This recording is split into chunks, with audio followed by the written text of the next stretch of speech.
আসসালামু আলাইকুম ওয়া রাহমাতুল্লাহি ওয়া বারাকাতুহু।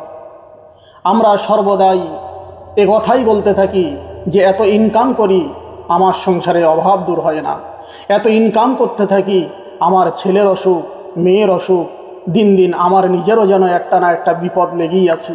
কেন এই বিপদটা আসে আমরা একবারও খেয়াল করি না।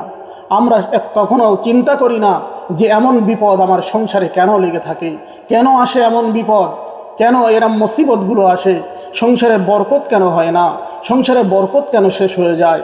এমন করে আমরা চিন্তা ভাবনা করি, বিভিন্ন মানুষের কাছে বলি যে আমি এত টাকা ইনকাম করি কিন্তু দিনের পর দিন শেষ হয়ে যাচ্ছি, সংসারে কোনো উন্নতি হয় না, সংসারে কোনো বরকত আসে না, সংসারে কোনো অভাব দূর হয় না। এক কথায় আমি বলবো, প্রিয় নবী মুহাম্মদ রাসূলুল্লাহ সাল্লাল্লাহু আলাইহি ওয়াসাল্লাম বলেছেন, তিনটি অভ্যাস, তিনটি কাজ যে সংসারের ভিতরে থাকবে ওই সংসার থেকে কোনোদিন উন্নতি আসবে না, ওই সংসারে কোনোদিন বরকত আসবে না। চলুন, তার ভিতরে এক নম্বরে কাজ হলো যে সংসারের ভিতরে মিথ্যা কথা চলে বেশি, ওই সংসারে কোনোদিন বরকত আসবে না। ছেলে বাপের সাথে মিথ্যা বলে, বাপ মেয়ের সাথে মিথ্যা বলে, স্বামী স্ত্রীর সাথে মিথ্যা বলে, স্ত্রী স্বামীর সাথে মিথ্যা বলে। এমন করে মিথ্যার ভিতরে আমরা এমন ডুবে গেছি যেহেতু আমরা কোনো দিক থেকে গুনাহ থেকে বার হতে পারছি না। একবার প্রিয় নবী মুহাম্মদ রাসূলুল্লাহ সাল্লাল্লাহু আলাইহি ওয়াসাল্লাম বসে আছেন, একজন সাহাবা এসে বললেন, ইয়া রাসূলুল্লাহ, ইয়া হাবিবাল্লাহ, আমি পাপ ছেড়ে দেবো বলি, বিভিন্ন রকম খারাপ কাজগুলো ছেড়ে দেবো বলি, কিন্তু আদেও আমি ছাড়তে পারি না। আল্লাহ রসুল বললেন, তুমি কাল থেকে মিথ্যা কথা বলা বন্ধ করে দাও, সব পাপ দূর হয়ে যাবে। তাহলে ভেবে দেখুন, মিথ্যা কথা বললে আল্লাহ রসুল বলেছেন ওই সংসারে উন্নতি হয় না।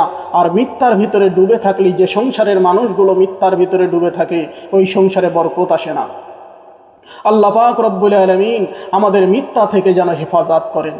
দ্বিতীয় নম্বরে চলুন, অপচয় যে সংসারের ভেতরে খরচা হয়, যে সংসারে অপচয় খরচা হয়, এমন জিনিস আমার প্রয়োজন নাই তবু কিনে কিনে আমরা ঘর ভর্তি করে ফেলেছি, এমন জিনিস আমার দরকার নাই কিনে কিনে আলমারি ভর্তি করে রাখছি, এমন জিনিস আমার প্রয়োজন নাই কিনে কিনে আমরা খাট শোকেস বিভিন্ন জায়গায় আমরা সেগুলো লোক দেখানোর জন্যে এই ঘরের ভিতরে ভরে রাখছি, যে মানুষ আমাকে ভালো বলবে, মানুষ আসলে বলবে যে এই বাড়ি অনেক জিনিস আছে।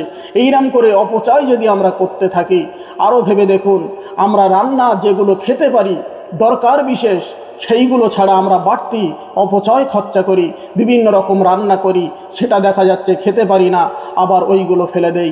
একবারও কি ভেবে দেখেছেন, অনেক মানুষ আছেন না খেয়ে তারা দুনিয়ার বুকে কালযাপন করছে, অনেক মানুষ কষ্টের ভিতরে আছে, তাদের এক মুঠো ভাত জোটে না, এক মুঠো খাবার জোটে না তাদের, তারা কত কষ্টর ভিতরে আছে। প্রিয় নবী মুহাম্মদ রাসূলুল্লাহ সাল্লাল্লাহু আলাইহি ওয়াসাল্লাম বলেছেন, কোনো সংসারে যদি এমন অপচয় হতে থাকে, ওই সংসারে কোনোদিন বরকত আসবে না। আল্লাহ পাক রব্বুল আলামিন এই অপচয় থেকে যেন আমাদেরকে হেফাজত করেন। চলুন, তিন নম্বরে প্রিয় নবী মুহাম্মদ রাসূলুল্লাহ সাল্লাল্লাহু আলাইহি ওয়াসাল্লাম বলেছেন, যে সংসারের মানুষেরা, যে ঘরের মানুষেরা সকালবেলা উঠে ফজরের নামাজ আদায় করে না, তাদের সংসারে জীবনে অভাব যাবে না। যে সংসারের মানুষেরা 5 ওয়াক্ত নামাজ সহি সালামতে আদায় করে না, সেই মানুষের সংসারে কোনোদিন অভাব যাবে না। যারা নামাজ থেকে দূরে সরে যায়, আল্লাহ রসুল বলেছেন তাদের সংসারে অভাব দূর হবে না এবং বরকত চলে যাবে। তাহলে চলুন, ভাই ও বাবাজি, বোন এবং মায়েরা, সকলে ভাই এবং মায়েরা এবং বোনেরা, সকলের কাছে আমার অনুরোধ, আমরা যেন 5 ওয়াক্ত নামাজ, 5 ওয়াক্ত সালাত যেন সঠিকভাবে আদায় করতে পারি। তাহলে রাসূলুল্লাহ সাল্লাল্লাহু আলাইহি ওয়াসাল্লাম বলেছেন ওই সংসারে বরকত আসবে। আজ থেকে আমরা আর প্রতিজ্ঞাবদ্ধ হব, ইচ্ছাকৃতভাবে আমরা যেন কোনোদিন নামাজ কাজা না করি। আমিন।